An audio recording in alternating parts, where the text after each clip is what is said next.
శ్రీ లలితా సహస్రనామ స్తోత్రంలోని 507వ నామం పీతవర్ణ మంత్రస్వరూపంలో శ్రీ పీతవర్ణాయై నమః.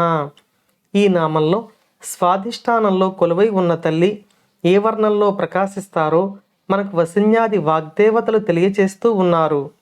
మనం ఇంతకుముందు నామాలలో విశుద్ధి చక్రంలో కొలువై ఉన్న తల్లి రక్తవర్ణంలో ఎరుపు రంగుతో ప్రకాశిస్తారు అని, ఆ తర్వాత అనాహతంలో కొలువై ఉన్న తల్లి రక్తమునకు అధిష్టాన దేవతగా శ్యామల వర్ణంతో ప్రకాశిస్తారు అని, ఆ తర్వాత వచ్చే మణిపురంలో కొలువై ఉండే తల్లి రక్తవర్ణంలో ఎరుపు రంగుతో ప్రకాశిస్తారు అని తెలుసుకున్నాం కదా. ఇప్పుడు స్వాధిష్టానంలో కొలువై ఉండే తల్లి పీతవర్ణంతో ప్రకాశిస్తారు అని వసిన్యాది వాగ్దేవతలు తెలియచేస్తున్నారు. పీతవర్ణం అంటే పసుపు రంగు బంగారు వన్నెతో కలిసిన వర్ణంలో అమ్మవారు ప్రకాశిస్తూ ఉంటారు.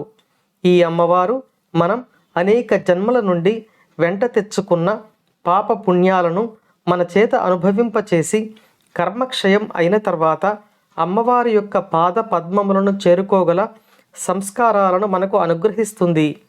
అంతేకాకుండా సాధకుడు తన యొక్క ప్రజ్ఞాపాఠవాలను ఈ సమాజంలో ప్రదర్శించే శక్తియుక్తులను ఈ అమ్మవారి అనుగ్రహిస్తారు.